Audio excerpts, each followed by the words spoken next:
Bonjour à tous, je voudrais vous présenter mon nouveau vélo, le Moustache Game 5 édition 2023. J'ai déjà fait à peu près 400 km avec ce vélo, ce qui me permet d'avoir un certain recul et certains commentaires que je vous ferai passer par la suite. On va procéder comme suit. Je vais d'abord vous faire une démonstration des composants, vous montrer un petit peu le vélo sous toutes les coutures. Ensuite, on fera des tests d'accélération de 0 à 25 km/h dans les 5 modes. Puis, on verra ce que le vélo donne en montée, en descente, et on finira par les points positifs et négatifs pour répondre à cette question. Est-ce qu'il mérite bien son surnom de The Smile Machine, la machine à sourire?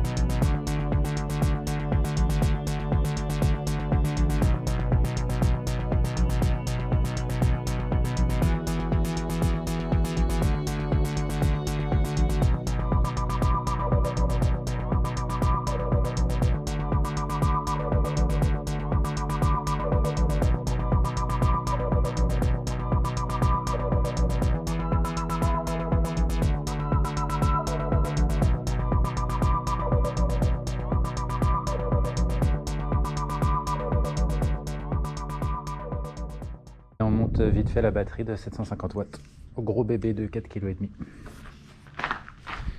Donc, on commence par enlever délicatement le petit cache. On enlève le petit blanc là.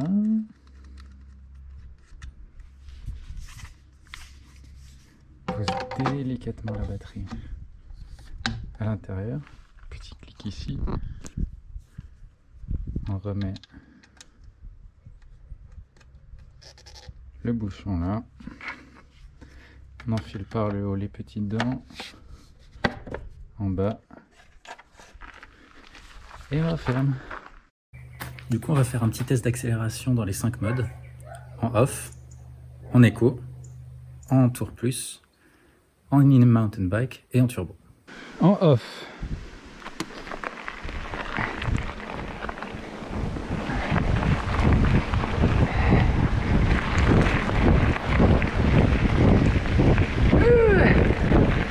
et 25 en mode éco,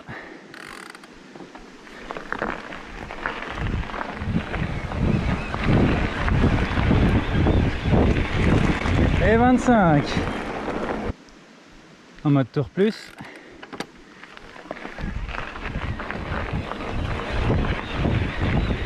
et 25 en mode e-mountain bike,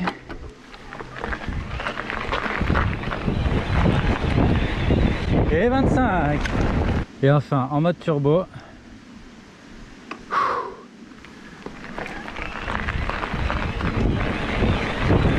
et 25. Boum. Oh là là, c'est fou. Pour la montée, on va surtout se concentrer sur les deux modes que sont l'e-mountain bike et le turbo, parce que c'est vraiment les deux qu'on utilise au maximum. Vous allez comprendre pourquoi.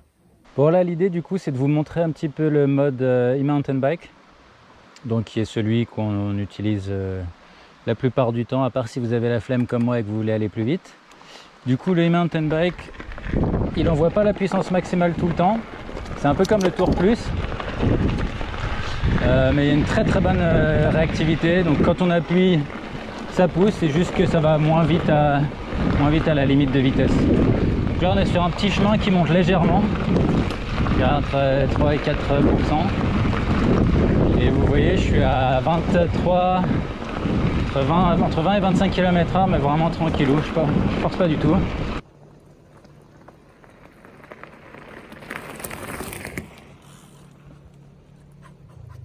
Je pense que les gens vont l'utiliser beaucoup sur ce genre de chemin. C'est un vélo qui est vraiment utilisable au quotidien. Donc là, pour aller faire ses courses, bon, évidemment, j'emmène pas un gros panier, hein, mais j'ai mon petit sac. C'est possible de descendre chercher 2-3 trucs au marché qu'on a oublié. Là, ça monte un petit peu plus, je suis toujours tranquille. Je suis sur un peut-être la 8e ou 9e vitesse derrière. Donc ça avoine pas mal quand même. Là ça monte un petit peu plus redouné. Ça passe encore tranquille. J'appuie assez fort sur les pédales parce que j'aime bien avancer. Et vous voyez que le vélo se faufile sans aucun problème. Donc là c'est un petit peu plus serré. C'est toujours très accessible. Donc pour l'instant je laisse ma selle en haut. Par contre c'est quelque chose que je fais assez souvent, c'est de, même en montée, de rouler la selle basse. Parce que le vélo est très grand. Même si moi je suis très grand, je l'ai pris en L. Et je vous avoue que ma première sortie, j'ai une petite chute quasiment à l'arrêt parce que je touchais pas les pédales. Donc là par exemple je redescends la selle dès que ça devient un tout petit peu plus technique, histoire de pas avoir la petite surprise si je dois m'arrêter brusquement ou s'il y a quelqu'un en face ou quoi. C'est une route qui est assez un peu empruntée quand même. Et là du coup vous voyez je roule à 25, pareil. Donc en gros il faut vraiment vous dire que le vélo vous allez être à 25 km/h de moyenne, à moins que vous soyez sur du gros dévers. Là ça monte, ça sent même pas. Olé, ça c'est la pédale qui a touché. La petite surprise, ça m'était jamais arrivé. Il avait fallu que ce soit en direct. Ah bah, faire un petit peu plus attention du coup.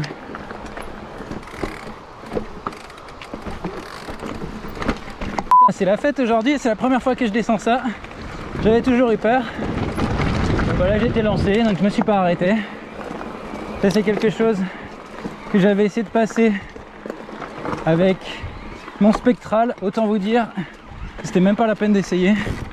Là le truc grimpe littéralement aux arbres.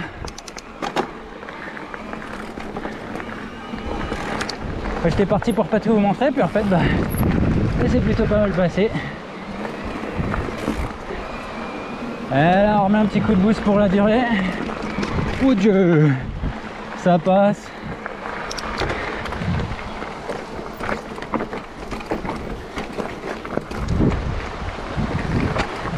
Ouais, et puis là c'est ma... Pour l'instant c'est ma limite. J'ai un gros contre-jour, du coup je peux pas vraiment bien vous montrer, mais voilà, c'est la... C'est le truc que je vous dis qui est un petit peu compliqué pour moi encore pour l'instant. Du coup, le point faible du vélo, c'est qu'il pèse 30 bornes, 30 kg, qu'est-ce que je dis? Et que heureusement qu'il n'y a pas beaucoup d'endroits où il passe pas. De toute façon, je vous le dis, si vous passez pas en montée, ça passera pas en descente, grosso modo. Et voilà. Deux choses. La peinture accroche beaucoup la peau, donc ça pince au niveau du biceps sur comment vous portez votre vélo. L'autre chose, c'est que je me demande pourquoi il n'y a pas une petite poignée ou quelque chose au niveau du moteur. Du coup, ce serait sympa, Moustache, de penser à un petit truc qui nous aiderait à gripper un peu plus le cadre. Ouais. Là, je passe en mode turbo parce que c'est quand même très raide. On perd très vite en puissance. Donc, j'envoie le steak. J'essaie de rester assis sur la selle, à part ici, où je dois me lever du coup. Et voilà, une fois qu'on l'a compris, ça passe tout seul. C'est relativement raide, c'est-à-dire qu'en montant à pied, bah, ça tire un peu sur les mollets, quoi. Donc, je suis en mode turbo pour éviter de trop galérer, puis pour avancer aussi un petit peu.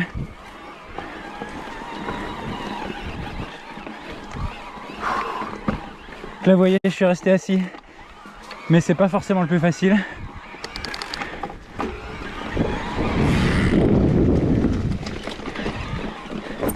Simplement, quand je me lève, j'ai peur que ça dérape. Je m'excuse pour le test en descente, j'ai oublié de mettre la vitesse sur le compteur. C'est un oubli de ma part, mais il faut dire que dans la réalité, on ne regarde pas vraiment le compteur, on n'a pas du tout le temps.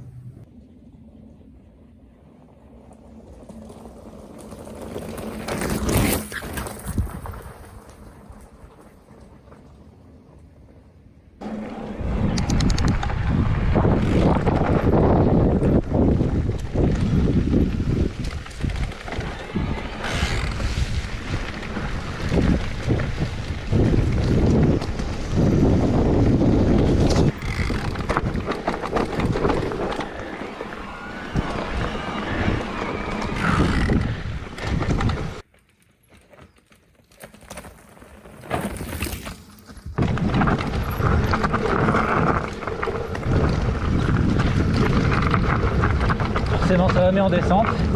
Mais il faut quand même faire gaffe. Et clairement, le truc est un tracteur. Là, je peux vous dire que j'ai les fesses 50 cm derrière la selle. Et puis dès que ça roule, eh ben on s'y croit. C'est vraiment une machine.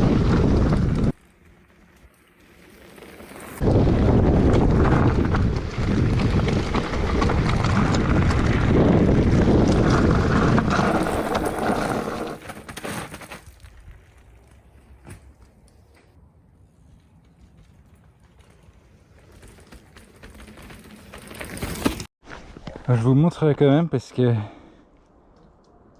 il faut savoir se débrouiller dans la vie, quoi. Je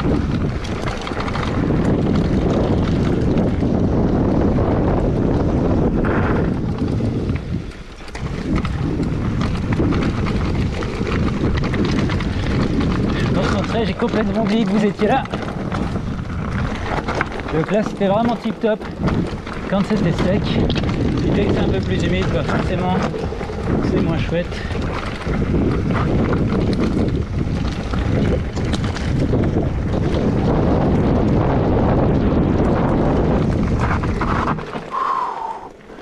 Oh Dieu. Là on vient de finir le petit single track dans la forêt que vous avez vu. Vraiment très sympa, hein. C'est là où le vélo est vraiment le plus à l'aise et moi aussi.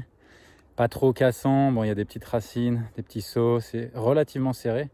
Mais le fait que ce soit de la terre un peu battue fait qu'on s'éclate. Par contre sur la fin ça devient glissant et là tout de suite c'est beaucoup moins sympathique. Dans les points à aborder sur la descente, c'est les freins. Donc on est sur des Magura T5 il me semble, qui à mon humble avis ne suffisent pas vraiment pour ce vélo.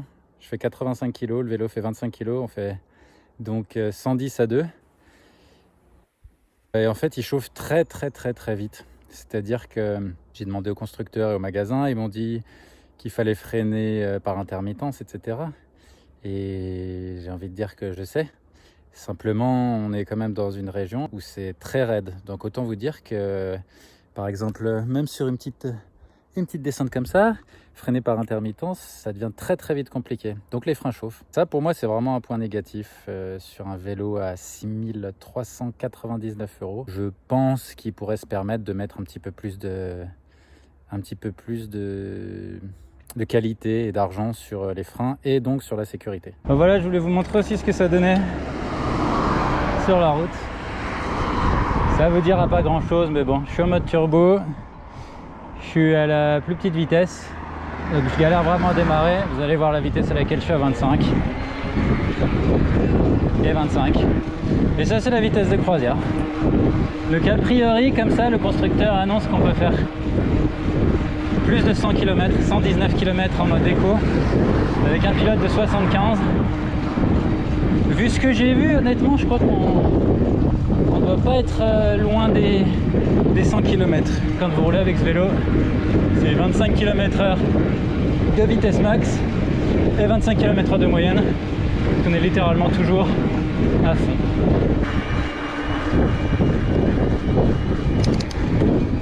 La montée de la Muerte. Donc là on est vraiment sur un truc qui est à peine montable à pied.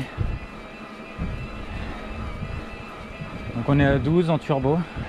Si je mets zéro pression sur les pédales, ça donne ça. Je suis quand même à quasiment à 10 km/h. Ah, on est déjà à 40. 50. 60. Donc là l'idée c'est d'aller faire une petite boucle pour tester l'autonomie de la batterie. Je vais y aller en mode turbo, donc à fond. Pédaler à fond tout le long, histoire d'essayer de drainer la batterie au maximum, que vous ayez une idée réelle de ce qui se passe. Donc là on part avec 91% de batterie et on verra ce qu'on a fait à la fin.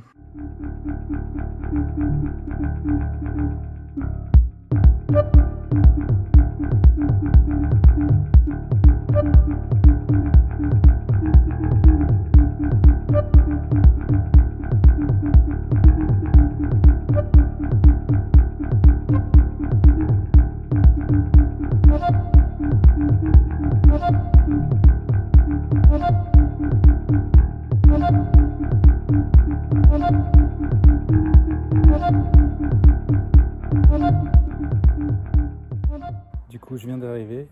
Je vais vous montrer les chiffres. On a fait 11,8 km en 26 minutes. C'est complètement fou. Et on a dépensé 12% de batterie. Je voulais finir avec les points positifs et les points négatifs du vélo. Le point positif, très clairement, c'est que le vélo est ultra fun. Vraiment ultra fun. C'est-à-dire que vous allez le prendre, vous allez faire 60 km dans la montagne, la montée, de la descente, du plat, de la route, du gravier, de tout, des singles, des sauts, tout marche vraiment à merveille.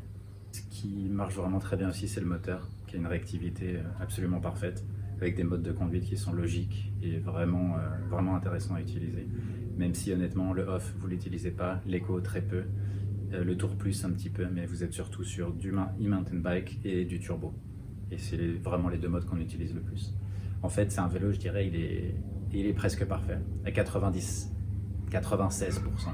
96% parfait parce qu'en fait, il y a 4 petites choses qui vont pas. Premier point négatif, les freins. Je vous en ai parlé tout à l'heure, je ne vais pas y revenir.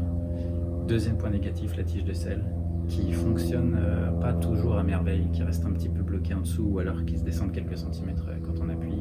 Le poids du vélo, hein, qui est forcément un petit peu problématique quand le moteur ne fonctionne pas ou quand il faut le porter. Et la dernière des choses où moi j'ai vraiment eu un souci, c'est que le plateau avant de vitesse s'est desserré. Une première fois, je l'ai ramené au magasin, ils l'ont resserré. Une deuxième fois, et en fait, le fait qu'il soit desserré, que j'ai dû rouler un petit peu avec, ne serait-ce que pour aller au magasin, fait qu'il a légèrement voilé. Donc ça enlève en rien à la fonctionnalité du vélo, mais c'est quelque chose là qui me dérange quand je vois ce vélo parfait à 6 399 € et que je vois mon petit plateau qui est un petit peu voilé, je trouve ça dommage. Mais voilà, clairement, le Moustache Game 5 mérite son surnom de Smile Machine, donc la machine à sourire. Je vous donne une petite anecdote. Je l'ai pris, je l'ai acheté au magasin, je suis allé le chercher. Et je suis remonté chez moi, j'ai fait une vingtaine de kilomètres pour faire mes muses. Tous les gens que je croisais me souriaient et je me suis rendu compte qu'en fait c'est parce que j'avais le sourire jusque-là. Et n'oubliez pas de vous abonner, hein. Abonnez-vous, abonnez-vous. Eh ouais, c'est ça de faire des vidéos tout seul mon gars. Je me souviens plus si j'ai appuyé sur le bouton.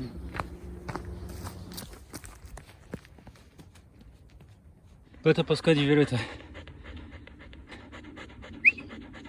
T'en penses quoi du vélo? Hein? Il trace hein? Ouais les cuites là.